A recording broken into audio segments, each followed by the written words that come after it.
Okay, it looks like people are still slowly coming into our meeting. Um, just watching out for everyone that's still attending.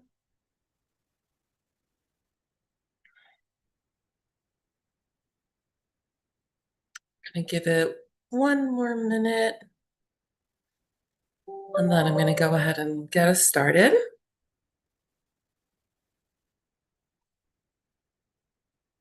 Okay.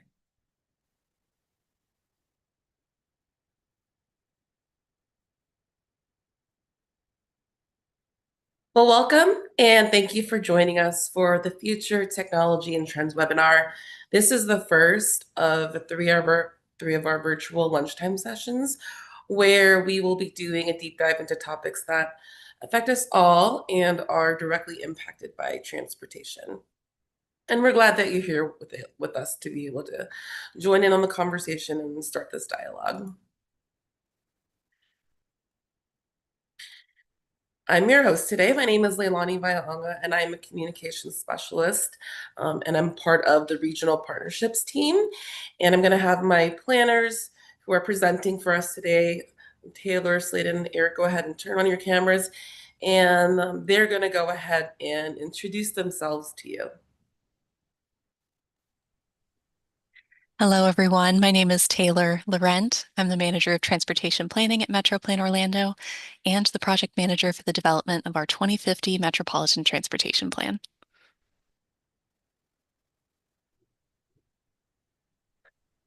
Hi, good morning, everyone. I'm Slade Downs.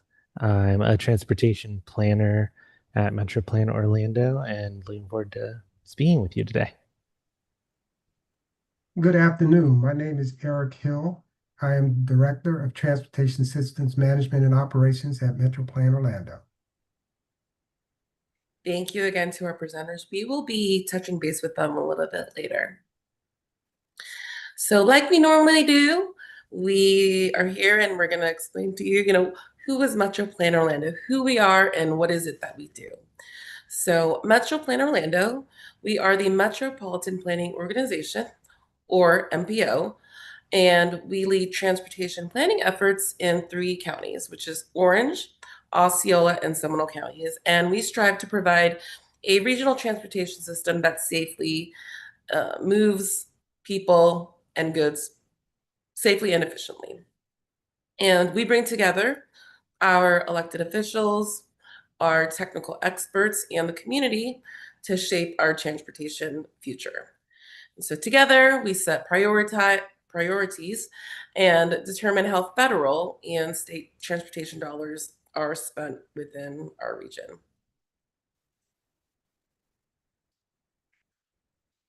What is the MTP? This is one of my favorite graphics. We use this a lot in outreach to help communicate to people what our 3 core products are. And planning for how those transportation investments get prioritized starts with our Metropolitan Transportation Plan, or our MTP. And it's our long-term vision that looks ahead to the next 25 years. The top priority projects are placed on our prioritized project list and moved into our 5-year Transportation Improvement Program, TIP, as funding becomes available. And we update our MTP every 5 years, and we're currently working on our 2050 plan. And we also update our TIP every year.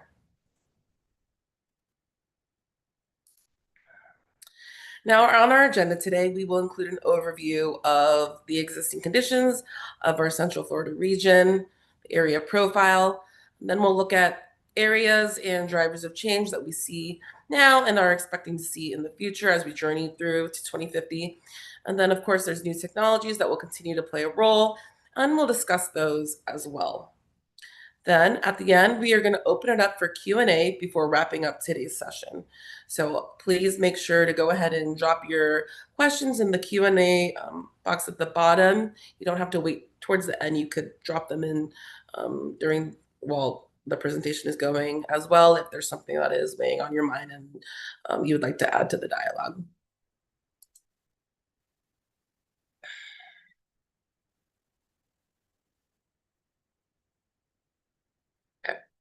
So when we talk about future trends, we're talking about change and the direction in which that change is taking us. And in the planning world, we call today's environment our existing conditions. And I'll turn it over to Slade Downs, and he's going to go ahead and provide an overview of what the existing conditions are telling us today. Right. Thank you, Leilani. So today, like you just mentioned, we're going to take a look at some of the key areas that affect our transportation needs right now. At MetroPlan Orlando, we make decisions based on data from many local, state, and federal sources, like the Census, the Florida Department of Transportation, and other partner organizations like those. We also use internal data collected through surveys and studies, and all of this data helps paint a picture of how our transportation system is being used and where it needs to grow. So let's dive in. So first things first, like the rest of the state, Central Florida region continues to grow. Year over year, the state's population has increased, and according to the American Community Survey, our regional population is over 2.3 million residents, and we see those numbers continuing to increase. And that isn't just tourists, snowbirds, and retirees either. The data also shows workforce numbers climbing year over year in Orange, Osceola, and Seminole counties. So how does this affect our transportation system? More people driving means our current roads and transit options become busier, and sometimes we need to grow the network to reach newly developed areas where people will now live and work. Newer housing developments like Hamlin and new employment centers like Epic Universe change the demands of our transportation system, and we want to make sure that those demands are taken into account. So that leads the question, where will those Central Floridians live? We've seen development expand or sprawl out across beyond our Tri-County area. Growth has occurred primarily near our expressways and other limited access roadways. Some good examples of that are Lake Nona and the Narcoossee area, just off of 417, and the Four Corners Champions Gate areas off of I-4. So as a result of that spread out development pattern, many of us are living further away from destinations like work and our regional destinations like hospitals, colleges, entertainment venues.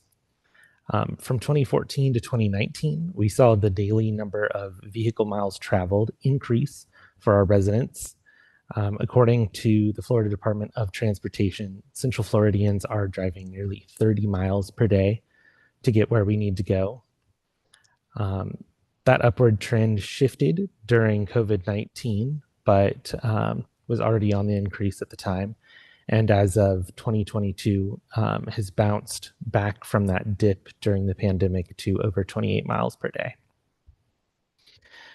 So since that time, we've seen several news stories of employers, both public and private, requiring their employees to return to office work.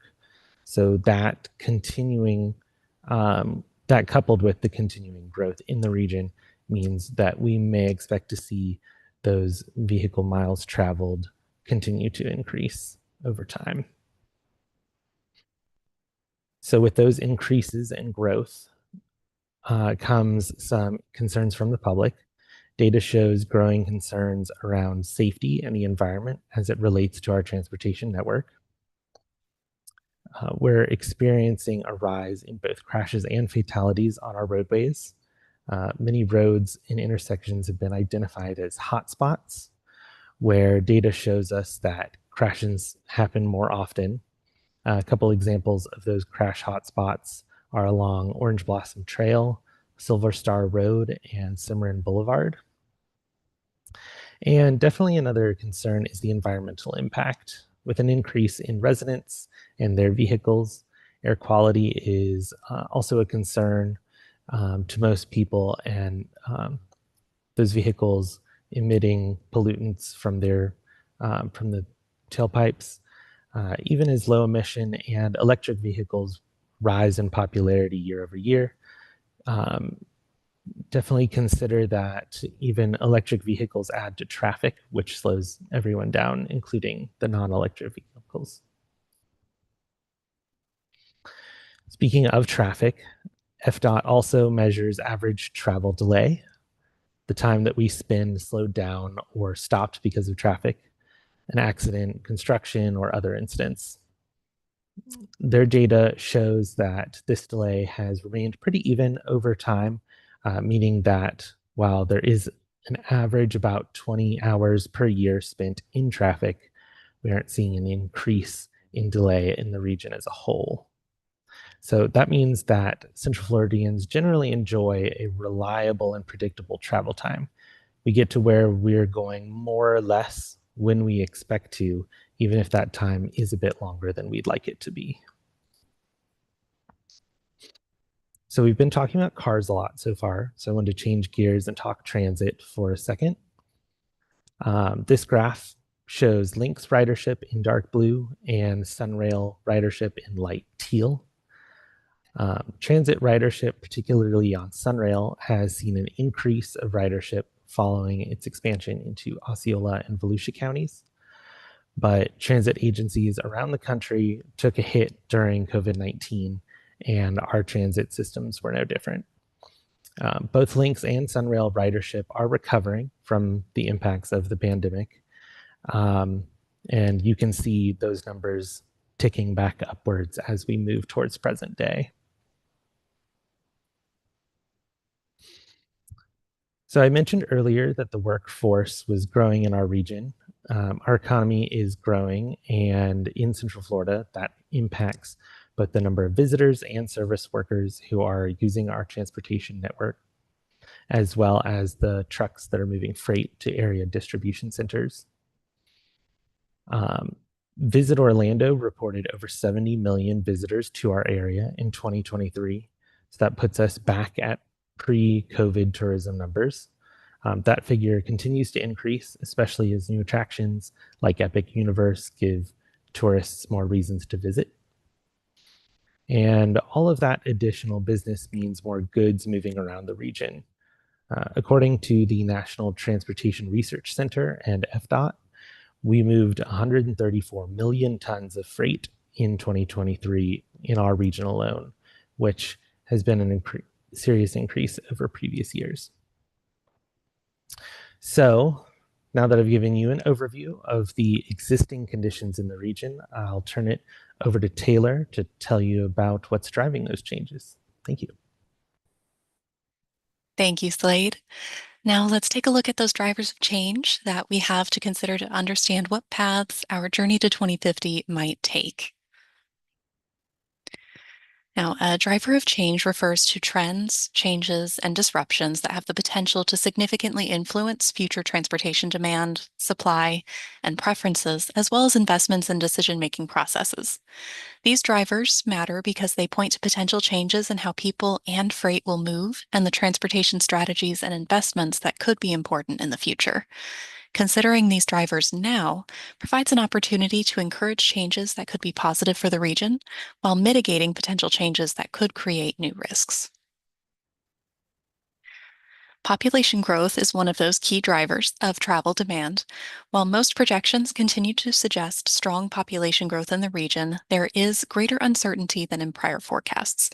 This chart here shows our area's historic and projected growth, with the medium projection suggesting that we will grow by 32% between 2023 and 2050. That's nearly 800,000 new residents. The high projection estimates a 63% growth during that same time, or a gain of 1.5 million residents. The low projection suggests populations will grow slowly until 2035 before it begins to decline, potentially returning to current levels by 2050. Now, largely that growth is driven by people moving into Central Florida from other states and other countries. This accounted for 75% of our growth between 2020 and 2023. The other 25% is attributed to a natural increase where we have been seeing more people being born than passing away. but a slowing birth rate and increasing death rates, both of which are typical of an aging population, will impact future population growth. Now, the next driver of change is public health. By many measures, Central Florida's health and wellness have declined gradually over the past few decades, which does mirror the national trends. Self-reported survey data from the Florida Department of Health indicates more than 3 out of every 10 adults in Central Florida believe that they have a disability. Respondents also self-reported rates of asthma, diabetes, cardiovascular disease, cancer, and obesity, stating that those have also increased since 2007.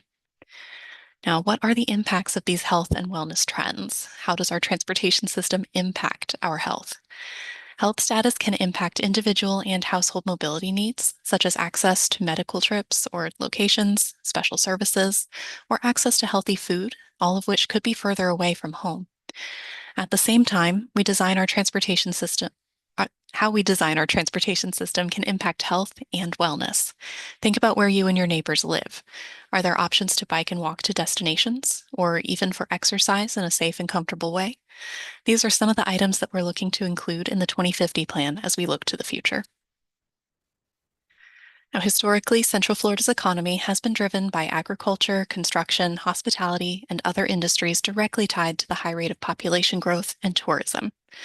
5 sectors, the leisure and hospitality, professional and business services, trade, transportation and utilities, education and health services, and government, all 5 comprised 80% of all employment within our region in 2023. Now, this industry mix has several important implications for Central Florida's economy and its transportation needs.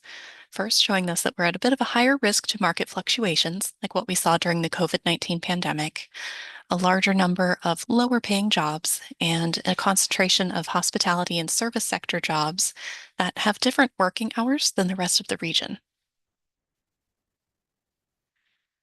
Now let's look ahead. The fastest growth in the next decade is projected to be in many of the 5 largest sectors that we just discussed that we see today, plus construction and additional services. The Orlando Economic Partnership is targeting growth in higher value sectors listed on this slide, including advanced manufacturing, aerospace and defense, clean technology, innovative technology, life sciences and healthcare, and others as shown here on the slide. Now, these industry clusters, as they grow, can create new activity centers like we have seen with Lake Nona in Orange County, as well as Neo City in Osceola County as 2 examples. Now, the number of employees shifting to a remote or hybrid business model has increased since 2020, mirroring our national trends. An Orlando Economic Partnership survey concluded that less than half of the region's workers work exclusively from their office or place of business. This shift towards remote or hybrid work is amplified by more flexible work schedules. Nationally, more than 1 in 4 workers reported that they had an irregular work schedule in 2022, either to meet their employer's needs or at their own request. This impacts our transportation network by decreasing peak period commute trips and, in some areas, parking needs, while increasing shorter trips that are taken throughout the day. The book is still being written as private and public employers continue to evaluate their work from home policies, so we will be continuing to monitor this trend moving forward. As we look at other changes, our tourism industry creates significant demand for consumer goods and services. Forecasts suggest an almost 70% increase in the volume of goods in the region from 2022 to 2050. And trucks moved more than 80% of freight by volume in 2022, a trend that is anticipated to continue into the future. With new warehouse and distribution centers coming online throughout the state, efficient truck movements along key highway corridors will be critical. And e-commerce will remain a driving force. It makes up nearly 16% of all retail sales in the United States as of 2023, and we're expecting that number to continue to grow in the future. Slade was mentioning our visitor activity here in Central Florida. As we look to the future, there are projections at the statewide level that suggest Florida's number of annual visitors could increase by more than 50 million, or by 42% by 2033, not even making it to our 2050 horizon year yet. So if Central Florida matches that same growth rate, then by 2033, our region could accommodate an additional 31 million visitors in our area per year, beyond what we're already experiencing today. And given the role of tourism in our region's economy, any notable shifts in visitor numbers or travel patterns would impact both the economy and the transportation system. Again, as Slade mentioned earlier in the presentation, during the past few decades, new development tended to occur along transportation corridors and in the outlying areas of our 3 counties. Now, this map on the screen shows those areas of growth historically. This includes northern and eastern Seminole County, western Orange County, and eastern Orange County, among other areas. Now, as we look to the future, where will that development occur moving forward? Some of those opportunities include redevelopment and intensification of existing urban areas, particularly along major transportation corridors, including Sunrail, further expansion and intensification of newer development centers, and the development of smaller communities in outlying portions of the region, and then potential development of new population or economic centers where currently it's undeveloped land. Now, all of these development choices will have implications for the transportation system by shaping where, when, and how people will travel. And as we talk about growth, it's also important to consider the cost of living. The Center for Neighborhood Technology provides a housing and transportation index designed to offer a more comprehensive evaluation of affordability compared to the traditional approach of focusing solely on housing expenses. For the MetroPlan Orlando 3-county area, households on average spent 30% of total income on housing and 24% on transportation in 2022, leaving 46% of remaining income for all other expenses. This does exceed the 45% threshold recommended for housing and transportation costs per household. Now, for context, that average household spent approximately $14,000 annually on transportation costs, and that does include vehicle ownership, use, and public transit costs. Now, these represent averages for our region, but as we plan for the future, we need to consider everyone. In 2022, nearly 13% of households in Central Florida earned incomes below the federal poverty line, and 33% of households earned more than the federal poverty line, but are still considered asset limited, income constrained, while still employed. These are referred to as ALICE households. In other words, nearly half of all households in Central Florida are financially insecure, often living paycheck to paycheck, and any significant changes to housing or transportation costs could impact their quality of life. That's why we're making sure that that trend is included within our evaluations. That's why we're considering everyone and their transportation needs. But now that we've looked at several drivers of change specific to Central Florida, Eric will provide insight into the technology and other drivers of change that we are evaluating.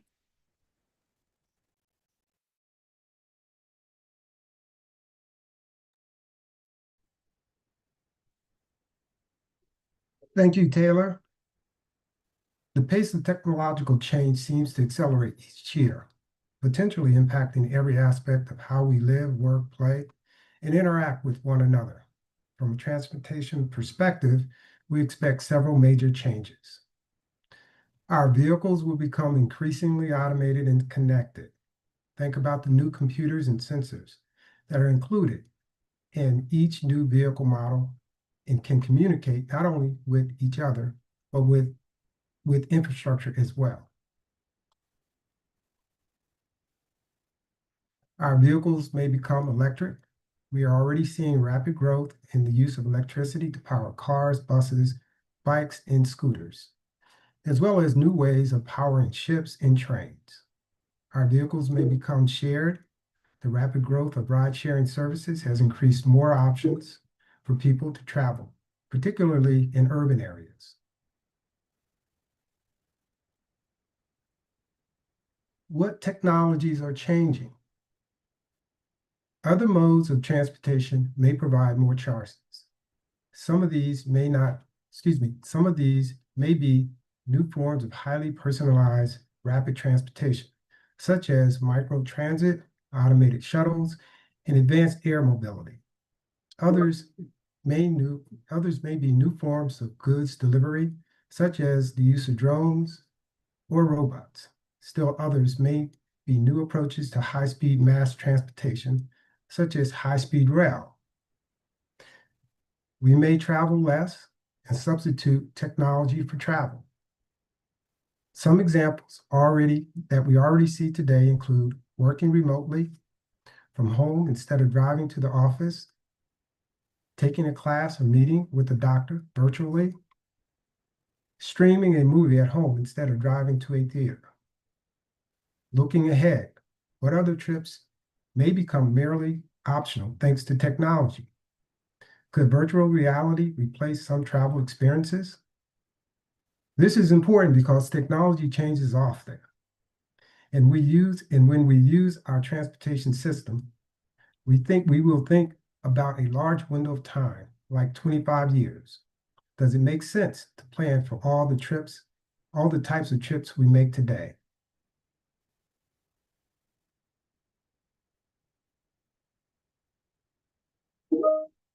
This graph shows how technology will change.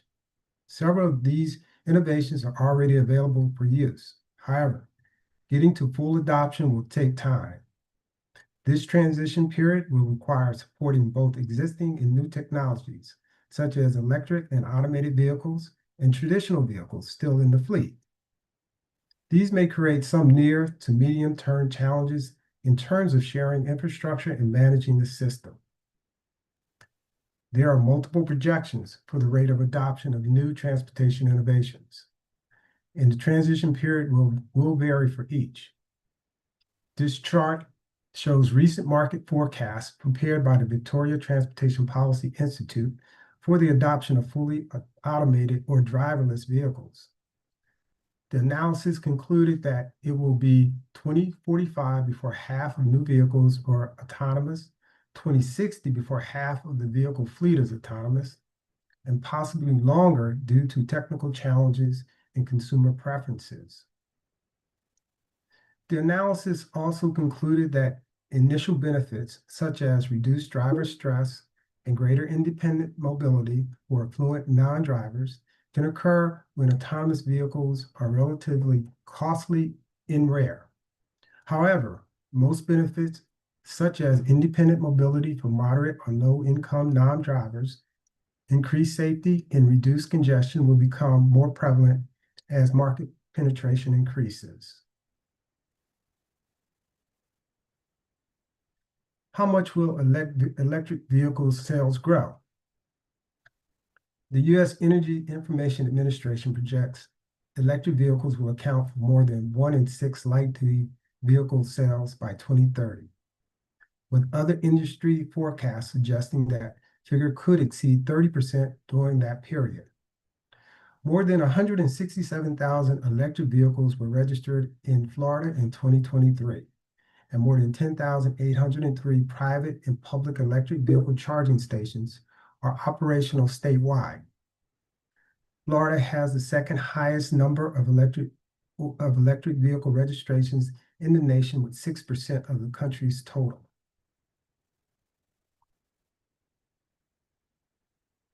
How can Central Florida prepare? Central Florida and other regions are preparing for the shift to electric powered transportation by locating electric vehicle charging stations and other alternative fuel charging infrastructure. Charging stations such as the Robinson Recharge Mobility Hub in downtown Orlando, which provides level 3 chargers, also known as direct current fast charging stations, can fully charge an electric vehicle in just 20 minutes.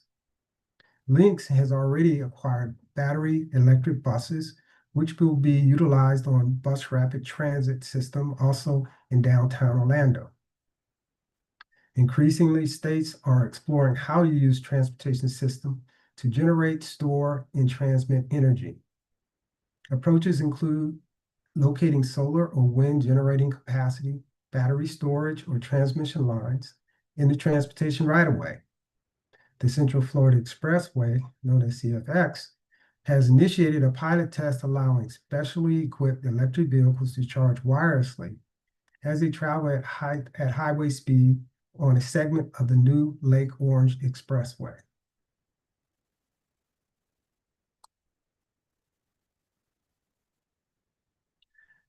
Transportation cost.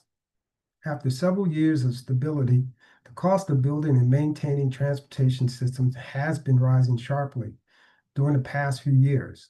The National Highway Construction Cost Index maintained by the U.S. Bureau of Transportation Statistics, increased nearly 50% between the end of 2020 and the third quarter of 2023, based on the latest data available.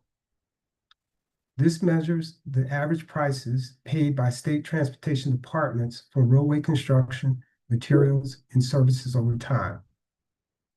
This national trend has had a significant impact in Florida, which has experienced a robust construction market. Some of the costs include average weekly earnings in the construction industry, up 23% in September 2020 and September 2024, and motor fuel prices in Florida were up 47% during the same period.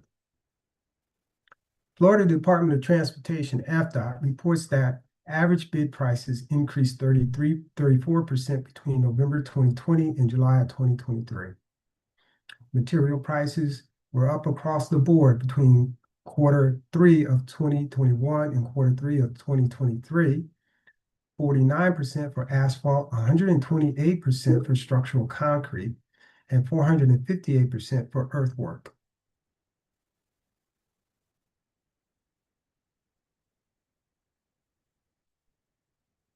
State and federal funding policy.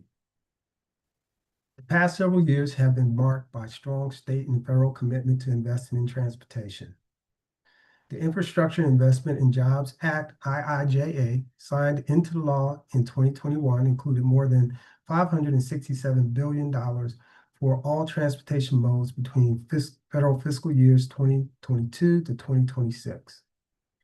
At the same time, FDOT has enjoyed a string of record work programs, reflecting the strong economy and the commitment by the governor and legislature of an additional $4 billion in general fund surplus to fund the Moving Florida Forward initiative. FDOT's statewide revenue forecast projects $251 billion in federal and state funds will flow through FDOT's work program between fiscal years 2024 and 2050. FDOT estimates that 68% of these revenues will be from state sources and 32% from federal sources. These federal and state funds will be supported by revenues generated within the region by local governments and regional authorities such as LINCS and CFX.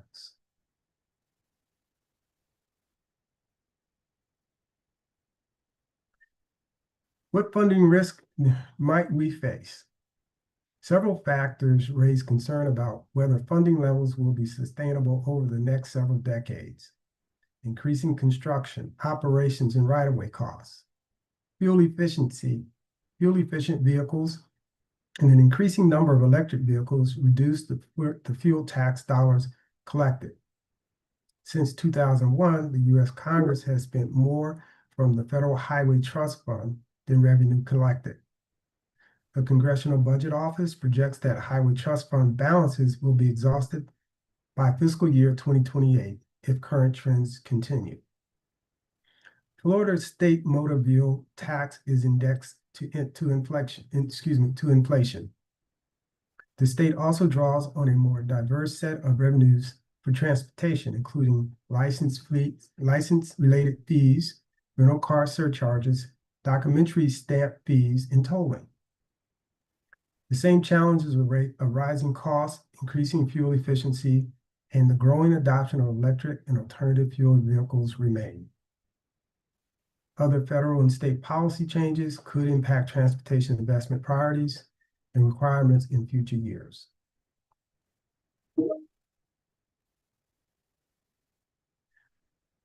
How do drivers of change impact 2020-2050 MTP? These drivers of change are important to consider in developing and implementing the MTP. Our growing population gives us planning challenges to solve. How can we utilize limited resources to add more room for people and goods to move around with ease? Our changing demographics affects the types of trips people will want and have to make. Those trips and ability to make those trips is also correlated to the driver of health and wellness. It's important that we plan for a system that provides access to everybody. Our expanding development and opportunities to create places within our existing development where it is easy to walk, roll, or use transit also must be reflected in the projects that we build. Technology is constantly impacting and changing our community's needs, but also what solutions are available to meet those needs. The energy we need to consume to move people around is important, as the rate of shift from gas to electricity affects our plans and potential funding. Finally, the economy both directly affects our best made plans, from the cost of building infrastructure to the revenue that is collected to pay for it. We plan for different scenarios, but also continue to update our plans when things change. They guide updates to goals and objectives and inform the development and implementation of strategies. And they provide context for investment decisions over time.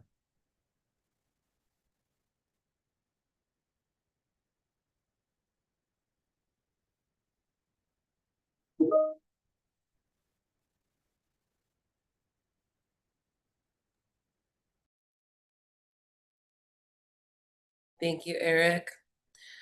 Okay, now it looks like we are at the Q&A portion of the presentation. So I'm going to have the planners come back and join us. Just a reminder, if you have any questions, please make sure to look below and drop it into the Q&A box underneath the screen. And we're going to go ahead and make sure that we get to as many questions as we can, and as they start to trickle in. Okay, so it looks like we have the first one, and this person has sent in and is asking, are there any thoughts about adding east-west light rail and coordinating that development with links integration? All right, I can take that one, Leilani. Okay. So there have been exercises in the past that have looked at the expansion of rail in our east-west corridors, as this person is asking, with some potential corridors extending out from Apopka and West Orange, all the way over to the University of Central Florida and Oviedo, respectively, using various routes. As part of the 2050 MTP, we have collaborated with both Lynx and Sunrail to develop a shared transit vision for our 2050 plan, which we will be talking about more in one of our upcoming webinars. So I'm excited we've got that topic already identified. However, as we develop this robust transit vision, and we talk more about that as part of our 2050 plan, we do need to keep in mind that our 2050 MTP does need to be cost feasible, and that what we recommend to move forward needs to have a dedicated source of funding to be able to implement and expand those rail services within the region. So while we look at that overarching plan, we do want to make sure that we're being realistic in what our expectations are with growth through 2050. Yes, again, when talking about transit, you see those common themes there: dedicated funding source, cost feasible. Okay, I'm gonna go ahead to our next question. This question is actually, it's for Taylor again. Okay. Is there any thoughts about widening roads like Welch Road and Wekiva Springs Road as more commercial and residential developments expand to the northwest of Wekiva Springs Park, thus causing increased traffic congestion to go around the park? Mm-hmm. So there's a couple of things to unpack there, but I'll start with kind of overarching with the 2050 MTP. The purpose of this document is to help us as a region craft our vision for transportation for 25 years from now. So that does include performing needs assessments to identify what specific improvements will be needed to help us achieve that vision. So we have been and will be proposing a series of multimodal improvements, which include technology, operations, bicycle and pedestrian, or what we generally call active transportation improvements, as well as access management improvements on our roadways, with some widenings identified on the state highway system. So this is another one where I'm saying we have another webinar in September that's going to focus more on those needs assessments and specifically what the recommendations are that are feasible within the 2050 plan. So we'll have a little more information for you at that time. But as we look specifically at Welch Road and Wekiva Springs Road, I'll see if we can get your contact information so we can follow up with you specifically about that one. And if anyone else has other specific questions about various areas, please email us so we can look into your specific questions themselves. Thank you. Okay, we have another question for Slade, and it came in and it is asking, what is being done to create a safer citywide bike network in Orlando? Imagine safely biking anywhere in Orlando with protected bike lanes across all neighborhoods, connected bike-friendly infrastructure, improved signage. These are just some examples that this person is citing. For Can sure. Orlando adopt similar approach to make biking safer and more accessible? For sure. I saw another question from the same commenter about that was also about pedestrian infrastructure and improvements. I'm going to kind of try and answer both at once. Um, so, as part of our active transportation plan earlier in the last year or so, we did that active transportation plan to try and address and establish the needs of trail needs, bike needs, pedestrian needs, and come up with potential solutions and for those infrastructure improvements. So that as part of that ATP, we had kind of identified some safety improvements like lighting for crosswalks and signalized intersections for crossings, and we realized that simultaneously we were working on our Vision Zero action plan to kind of address safety across the region's transportation network as a whole, and realized that there were parts of those two plans that kind of worked hand in hand to and we've been able to roll those recommendations into the development of the MTP as kind of serving as how we were able to assess the needs for bike infrastructure, pedestrian infrastructure, safety infrastructure, seeing it as kind of one cohesive effort. Additionally, I'd say kind of a bit more specific examples, or definitely, looking at bid block crossings and regional trails and expanding bike infrastructure. So I think that hopefully answers your question. Yes. Okay, thank you, Slade. Mhm. Our next question, it is for Taylor, and they are asking, is there any plan to increase the number of buses in Lynx? I've lived here for 35 years and never taken a bus, and it's not convenient or frequent enough. I understand that there are more buses on the Disney property than in all of the Lynx ridership area.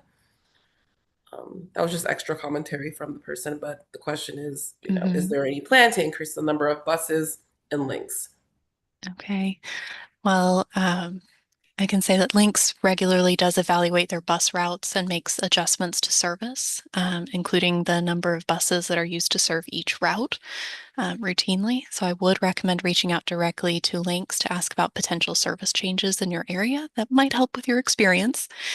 But within the 2050 MTP, funding for transit capital improvements is going to be included within our plan. More information coming soon. And we do work cooperatively with both Lynx and Sunrail to identify those eligible transit capital expenses for that funding. Thank you, Taylor. And I have the next question, and this one is for Slade. Slade, we need more pedestrian-focused improvements in downtown Orlando. What types of enhancements are being considered to prioritize pedestrian safety and accessibility? Okay, I just read that question and I realized you actually already answered this as correct, Slade. And yeah, I'll go ahead and add on to it and just say that, as far as currently existing pedestrian-free zones, I know that within the city of Orlando, they closed down Orange Avenue for special events and nightlife. Wall Street is an example of kind of a permanent pedestrian plaza within downtown Orlando. But as far as what's planned for the future, I'd have to defer to the city of Orlando because those kind of plans in their court. Yeah, that's pretty much what I would say. Their website is a really good resource too. I live downtown and I've had similar questions about what's happening under the eye and things like that. Okay, so we have our next question, and that is for Eric. Eric, pedestrian wait times at crosswalks are often too long. Can the Metro Plan team address signal timing to allow for quicker, more responsive pedestrian crossings, especially considering Orlando's heat and the frequent rain? Well, This I'll person is answer saying the that last many part. intersections. I'm sorry, let me just elaborate on that question Okay. real quick. This person is saying that there's many intersections that require pedestrians to wait in the direct sun or the inclement weather for long periods and making the experience uncomfortable and discouraging to walk. Well, I'll answer the latter part of the question first. We can't do much about the sun or the rain. However, we do a traffic signal retiming effort every year where we retime traffic signals per the request of the local jurisdictions.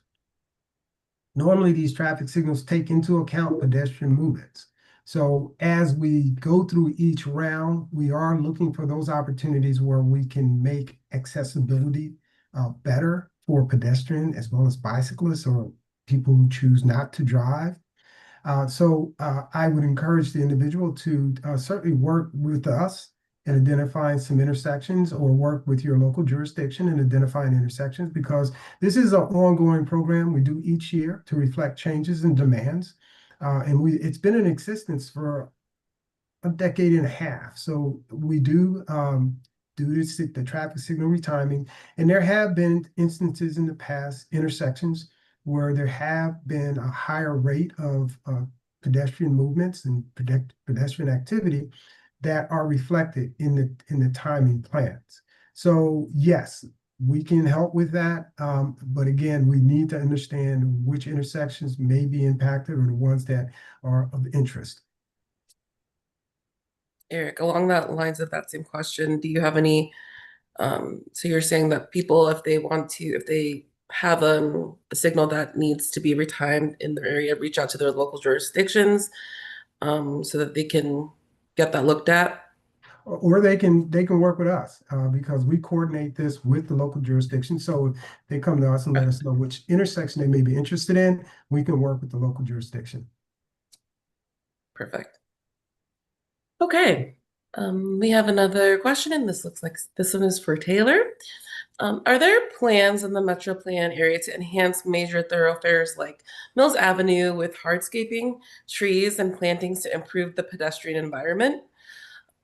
This person also gave a reference for the Cesar Chavez Streetscape project in San Francisco, which is a strong example of how greenery, medians, and pedestrian scale design can transform a high traffic corridor into a safety and more pleasant space.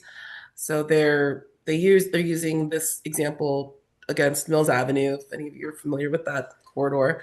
And again, expanded on that comment with landscaping and hardscaping, not only to improve aesthetics, but not only to improve aesthetics, but also contribute to pedestrian safety and reducing heat and to create a more livable urban experience.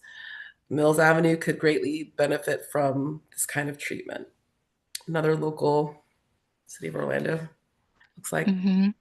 Well, I'm excited about some of the elements they included in that question, because I was about to say, yes, we're looking at environmental recommendations as we look at project improvements, but some of those examples they included do have benefits for safety as well. So as we talk about looking at particular individual corridors, we have done several evaluations for what environmental improvements and recommendations should be included, what strategies should be considered when projects move forward. The same as when we're looking at safety. What are those recommended strategies to help make sure that our spaces remain safe for people to get from one location to another? So as we include those strategies within our 2050 plan. As we go to implement the recommendations from the plan, if and when those projects move forward, we work directly with the agency who's going to be implementing those. Continuing with the Mills example, that would be City of Orlando. We would work directly with them to identify what specific improvements would be made. So while we're looking at high level items right now, as we get closer and closer to implementation, you'll see those very specific recommendations included within the individual projects. And this would not be the only time to hear about those projects. Public engagement occurs on each of the projects as they move forward. So there's lots of opportunity to make sure that your voice is heard. Great. I love Mills Avenue. Okay. And then we have another question again. This one's for Taylor. How are current federal administration policies encouraging fossil fuels over green energy and discouraging more electric vehicles expected to impact Metro Plan Orlando planning? Well, I think the most direct answer to that is funding. As we look at the increased use of electric vehicles or increased fuel efficiency for fossil fueled powered vehicles, that reduces the amount of gas tax that is used and available for transportation project improvements to be implemented. So as Eric was mentioning in his slides, and Eric, please add in any additional information that you see fit, but that is something of concern moving forward, because as transportation project expenses continue to grow, if the funding supply dwindles, it's going to greatly reduce the amount of projects that we could feasibly implement over the next 25 years. I'll just add that there's been a shift in the support by the administration for electric vehicles. The subsidies that were provided to people that wanted to move to electric vehicles, that's going away, along with the additional support for local jurisdictions in particular to fund charging facilities. So it's a little bit uncertain, but the fact that there was growth in electric vehicle purchases, but a lot of that was due to the subsidies that were provided by the federal administration.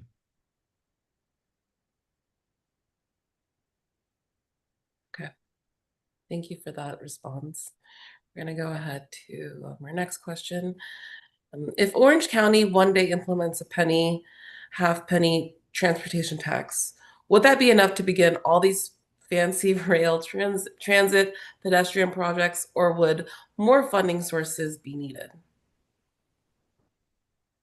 I think that would be something that we would look at illustratively. We're not quite sure what that sales tax could be. There may be policy items that are included with an implementation of that dedicated transportation half penny to where that funding needs to go. So that's not something we can really speculate on at this time. But I think we as a region should keep an eye on those items, because that would greatly assist with being able to implement transportation improvements throughout the region. Right. Okay. Eric, we have a question for you. This person is asking, any possibility of looking into Transit ITX, a solar-powered system of pods designed to get transportation up off the ground?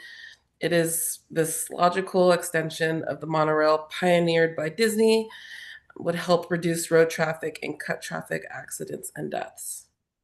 I'm not aware of any plans to consider this mode, and I'm not familiar with it. However, I can follow up and respond to the individual with how this potentially could be considered in the future.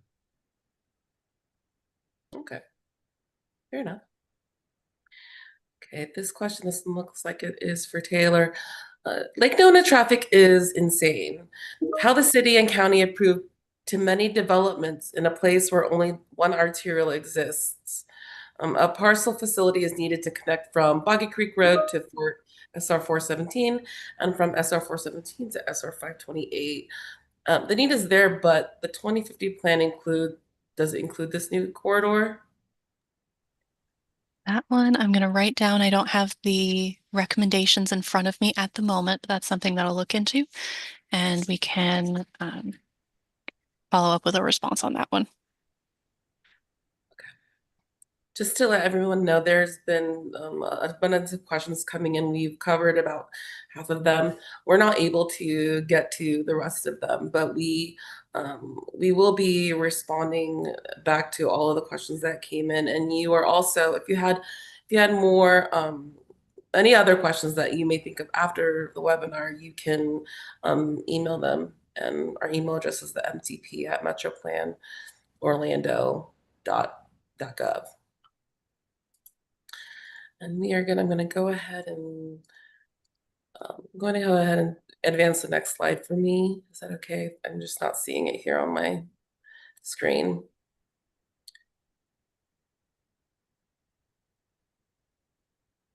Okay. So as Taylor had mentioned before, this is the first of 3 lunchtime webinars that we're going to be doing. And so we invite you to register for the upcoming ones. That stuff has not been published yet, but please watch our social media channels and our websites so that when that stuff is updated, then you are able to register for it. So the first one is on August 21st. And that's on community environment. And then September 11th is the one about our multimodal transportation needs. And again, if you want to learn more about all the stuff that we're doing and all the different plans that we're simultaneously happening collectively, you can go ahead and join our email list, and that is metroplanorlando.gov. And again, if you have any questions, you can visit us on our website, or you can email Taylor Laurent. She's the 2050 MTP project manager at her email address, or mtp@metroplanorlando.gov. And after this webinar, there's going to be an email. I'm sorry, not an email, but at the bottom of the screen, you're going to see a survey, and we invite you to take it. It's only 5 short, quick questions, and we just wanted to get your feedback, about the webinar, and if you also prefer this time, so that we can make adjustments for the next 2 webinars where we hope we will see you all as well. So again, thank you for joining us, and enjoy the rest of your lunch and the rest of your week.